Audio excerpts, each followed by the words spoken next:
My name is Veronica Blake. I should have known something was off when Malcolm Green II, the newly appointed regional director from Helios Corp, scheduled a mandatory all-hands meeting for Friday afternoon.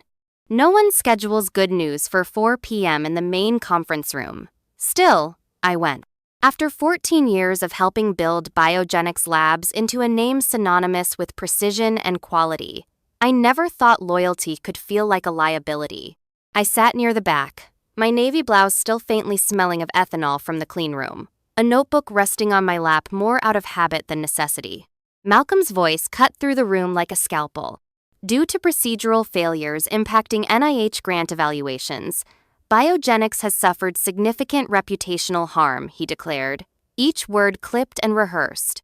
I barely heard the rest over the roaring in my ears until he said my name, Veronica Blake, Quality Control Supervisor, and the words, gross negligence. After that, everything else blurred. Co-workers shifted uncomfortably in their seats. Some stared at their phones, others couldn't meet my eyes. I sat frozen, betrayed not just by management, but by the very people who used to praise my meticulous attention to protocol. The message was clear. Under Helios's new regime, they didn't need stewards, they needed scapegoats. I heard someone gasp as Malcolm added, effective immediately. Miss Blake's employment will be terminated. Security will escort her off the premises. 15 minutes later, I was at my desk, packing 14 years of memories into a cardboard box. A framed thank you letter from Dr. Lucian Hart, Biogenics' original founder, now lay face down. My Employee of the Year plaque gathered dust in the corner. I didn't cry. I didn't beg. I moved with the same precision I had brought to every compliance audit and research review. Because deep down, I knew this wasn't about my competence. It was about clearing the floor for Helios's aggressive growth plans. Safety standards slowed profits, meticulous record-keeping revealed shortcuts, and people like me who asked uncomfortable questions were inconvenient obstacles. As I placed the last file into the box, I noticed a shadow in the doorway. It was Rachel, a junior analyst I had mentored, pale and restless. She mouthed, "I'm sorry," but didn't come closer. I gave her a small nod, almost imperceptible, then lifted the box onto my hip and walked out. Outside, Denver's spring wind whipped my hair across my face, stinging my cheeks. I stood there for a long moment, blinking at the gray-blue sky, the weight of what had happened settling into my bones. They thought they could erase me with a public dismissal, blame me for their systemic failures, and walk away clean. What Malcolm and Helios didn't know was that I had documented every deviation, every corner cut, every unauthorized change since the day the acquisition was finalized. Quietly, methodically, professionally. And now they had handed me the perfect opportunity to show the world exactly what they had tried to hide. I didn't waste my energy slamming doors or screaming accusations. That wasn't my style, and besides, the real work had begun long before today. Driving home through downtown Denver, I replayed the past 2 years in my mind like a silent movie. The day Helios completed the acquisition, the shift in culture had been almost immediate. Tightened budgets, loosened standards, the cold message that net profit now mattered more than science. Back then, I made a quiet decision. If they were going to destroy everything we had built, I would document it. Not for revenge, at least not at first, but out of survival instinct. I didn't trust where they were headed, and experience had taught me that institutions have a funny way of rewriting history to suit their needs. In an old gray filing cabinet at home, hidden behind old tax returns and family photos, was a collection of black moleskine notebooks, each one carefully kept, each entry dated, every irregularity logged with the clinical precision that once made me the gold standard at Biogenics. Falsified chemical storage reports, pressure to skip lab equipment revalidations, mysterious adjustments to patient sample logs to meet target outcomes. I had it all: screenshots, printouts, copies of internal memos that slyly hinted at operational flexibility being the new mantra. Names, dates, procedures, all cross-referenced against the official protocols Helios claimed to uphold. That night after I got home, I brewed myself a pot of strong black coffee and cleared the dining table. One by one, I laid out the pieces: mislabeled freezer photos, emails suggesting timestamp edits, Slack messages practically begging for regulatory oversight. It almost looked comical spread out, like that the careless arrogance of people who thought no one was paying attention. It was tempting to act immediately, driven by anger and betrayal. But I forced myself to stay methodical, strategic. The truth is powerful, but only if delivered properly. Step 1. Sort the violations: regulatory compliance, research integrity, patient safety. Step 2. Cross-reference each violation with the corresponding federal law or industry standard. Step 3. Prepare 2 separate reports, one for OSHA, one for the FDA's Office of Scientific Integrity. Whistleblower protections existed in theory, but in practice, things got messy fast. I needed my case airtight, unassailable. I wasn't naive enough to think Helios would go down without a fight. By midnight, the initial framework was finished. My dining room looked like a cross between a crime scene and a war room. But instead of fear, I felt a calm certainty settle over me. I wasn't just protecting my career anymore. I was protecting every patient whose diagnosis depended on our data, every young researcher who still believed in science over shareholders. They thought they had buried me with a public dismissal. What they didn't realize was that I had spent the last 2 years quietly building the dynamite to expose their lies. The morning I sent the reports, Denver was waking up under a thin mist, the city looking softer, quieter than usual. I sat at my kitchen table, laptop open, cursor hovering over the send button. 2 emails waited in draft, one to the Office for Human Research Protections, one to OSHA. Attached wasn't just accusations, but reams of evidence. Cross-referenced logs, altered documents, regulatory breaches so blatant that even a rookie investigator couldn't ignore them. My hand didn't even tremble as I clicked send. A strange peace washed over me. No matter what happened next, I had done my part. It was no longer my burden alone. The silence afterward was almost deafening. For 2 days, nothing. No calls. No emails. It made me wonder if I had thrown a stone into an ocean too vast to ripple. But then, late Wednesday afternoon, the first shockwave hit. A news alert flashed across my phone. Biogenics Labs under federal investigation after whistleblower complaint. I clicked on the article, my heart hammering but steady. It was all there: rushed clinical trials, compromised sample integrity, suspicious alterations in chemical storage records. Of course, the journalist didn't name me. Whistleblower protections kept my identity shielded for now. But seeing it in black and white, witnessing the truth finally surface, was more satisfying than any Hollywood courtroom drama. The next morning, helicopters hovered over Biogenics' downtown campus. News vans clogged the curbs. Reporters shouted questions into cameras as security guards tried to hold them back. I watched it unfold from my living room, coffee cup in hand, feeling oddly detached like an architect watching the demolition of a building she once helped design. Helios Corp tried to control the narrative. They issued a corporate speak statement. "We take these allegations seriously. We are committed to the highest ethical standards. We are cooperating fully with authorities." But it was too little, too late. Within 48 hours, federal investigators arrived with subpoenas. The evening news aired footage of agents carrying out boxes of documents under plastic tarps, escorted by grim compliance officers. Friends and former colleagues began texting first cautiously, then frantically. "Have you seen this? Biogenic stock just dropped 17%. Rumors are flying that Helios might sell the division." I didn't answer any of them. Not yet. I wasn't ready to step into the spotlight. For now, I was content watching the machine that had chewed up everything I loved about Biogenics sputter and grind to a halt. By the end of the week, the once proud lab was front-page news for all the wrong reasons. Data tampering scandal shakes major research facility. Patient safety concerns spark broader clinical trial scrutiny. No matter how they tried to spin it, the truth was clear. The Helios empire had developed cracks in its foundation. And I had given them the chisel. It was a quiet Saturday morning when the email came, buried among spam offers and half-hearted LinkedIn invitations. The sender's name made me pause. Dr. Henry Lawson. I hadn't seen his name in years. One of Biogenics's original founders, Henry, had retired 5 years ago, long before Helios swallowed the place. Back then, he had been the kind of leader you actually wanted to work for, principled, gruff but fair, obsessed with integrity in quarterly reporting. When he left, we all knew something essential had been lost.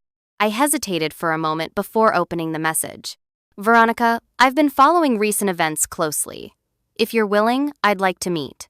I believe we have an opportunity to correct more than one wrong. H. Simple. Direct. So very Henry. We met the next afternoon at a small cafe tucked between brick warehouses in the old industrial district, the kind of place where no one wore suits and no one cared who, as you used to be. Henry was older now, hair fully white, but his sharp eyes and no-nonsense manner hadn't changed. Over 2 cups of black coffee, he listened as I laid out everything: the violations, the forged logs, the impossible deadlines Helios had pressured us to meet. He didn't interrupt once, only nodding, his expression growing graver with each detail. When I finished, he leaned back and folded his arms. "You were right to document it," he said finally. "But this goes deeper than safety protocols." I frowned. How deep?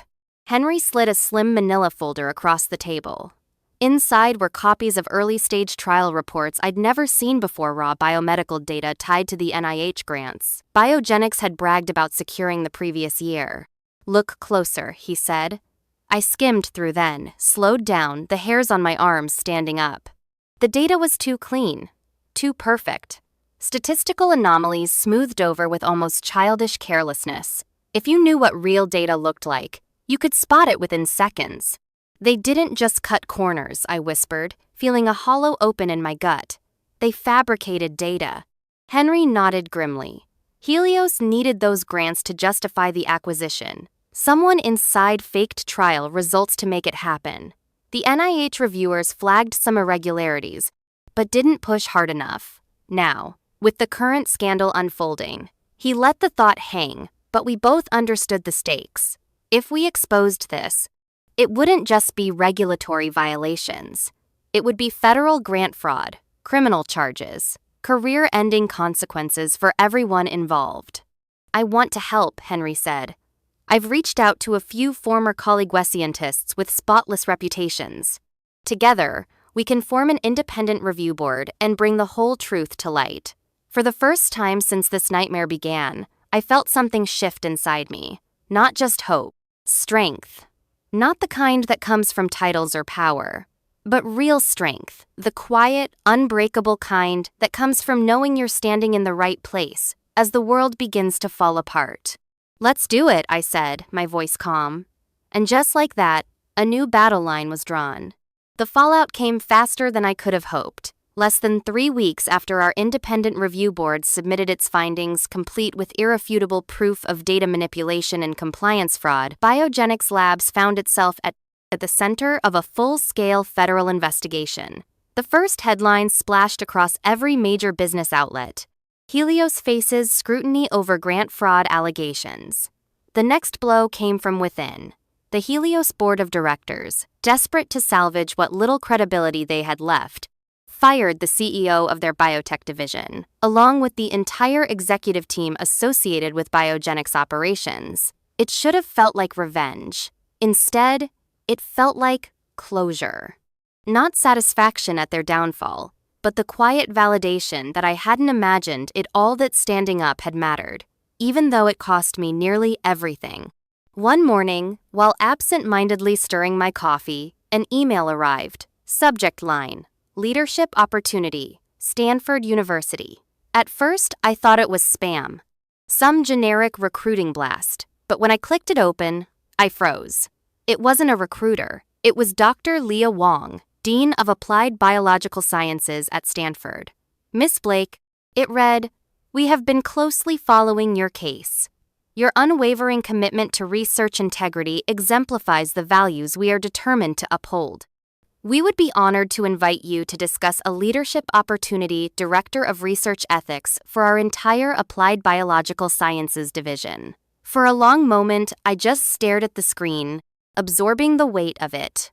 After everything, the public humiliation, the betrayal, the sleepless nights wondering if I had destroyed my own career, this was a door opening I hadn't even dared to knock on. Stanford.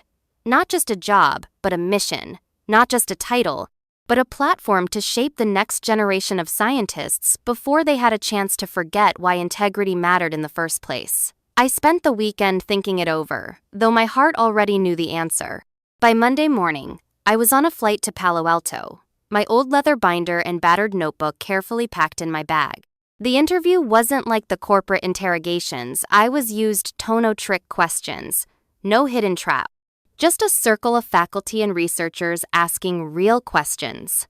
How would I build a culture of ethical responsibility?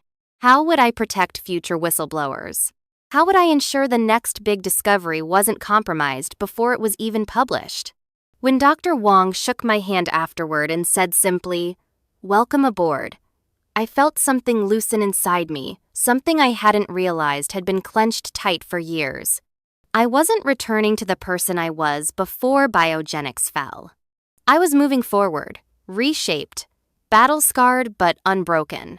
This wasn't survival. This was rebirth. 6 months into my new role at Stanford, the final headlines told the full story. Helios Corp fined $380 million in federal research fraud settlement. I read the words over my morning coffee with quiet steadiness, feeling more grounded than triumphant. It wasn't about the dollar figure. It wasn't about the lost profits or the fallen executives. It was about a principle finally standing taller than the politics that had tried to bury it. Several former Helios executives, including the CEO who had signed my termination papers, so casually now faced criminal indictments for conspiracy, fraud, and obstruction of justice. The people who once thought themselves untouchable were now scrambling for legal defense, their career sand, in some cases, their freedom crumbling under the weight of the evidence they never thought would surface. Meanwhile, my world had changed entirely. Stanford wasn't just a fresh start. It was fertile ground for real change. I spent my days building ethics modules, now mandatory for every researcher across biological sciences and biomedical engineering. We didn't just teach compliance, we taught conscience. That rare, precious voice inside that couldn't be outsourced to policies or hidden behind procedures. One afternoon, after giving a lecture, I received a call from a journalist writing a nationwide piece on scientific integrity. She wanted to feature my story not as a cautionary tale, but as a rallying point. "We need more voices like yours," she said earnestly. "People are tired of hearing that cutting corners is just the cost of doing business. You've proven there's another way." Soon invitations poured in. Workshops, conferences, research reform panels. At first, I was overwhelmed at a woman once shown the door now being handed the microphone. But then I realized something simple and powerful. It wasn't about me. It was about what I represented. Persistence, courage, the audacity to believe that the truth, even when inconvenient, was still worth fighting for. That summer, I co-founded a national initiative, Integrity First, dedicated to embedding ethical decision-making into every layer of scientific research. From classrooms to boardrooms, we traveled to universities, held town halls, even testified before regulatory bodies, pushing for stronger protections for whistleblowers and more rigorous accountability systems. And everywhere we went, I met people like me. People who had been silenced, sidelined, or punished for doing the right thing, and who were now rising together to build something better. I never sought revenge against Helios. I never needed it. Their downfall was simply the echo of their own choices. My real victory whispered louder and lasted longer. Rebuilding trust where skepticism had taken root. Helping young researchers believe that excellence didn't have to mean ethical compromise. One evening, after a long day running a workshop, I sat alone in my small Stanford office, watching the last light fade over the bay. On my desk sat two things: my battered old biogenics notebook, and a simple plaque my students had given me, for teaching us that integrity isn't optional, it's essential. I traced my fingers over the words and smiled to myself. Power can corrupt. Money can tempt. Fear can silence. But value, true, unwavering value, always finds its way back to the light. And I had never been more certain. Standing alone for what's right isn't weakness. It's the first step toward building a world worth standing up for. True value can never be buried forever by temporary power or deception. Even when you stand alone, steadfast in your principles, the light will find you in time. Victory isn't about destroying those who wronged you, it's about creating something better, stronger, something they never believed you could build. Integrity isn't weakness. It's the foundation of lasting success. Hold your ground. Stay true to yourself. Because when the storm passes, what remains will be the truth and the quiet, unshakable dignity of those who never abandoned it. Share your feelings below. Don't forget to like and subscribe. See you in the next videos.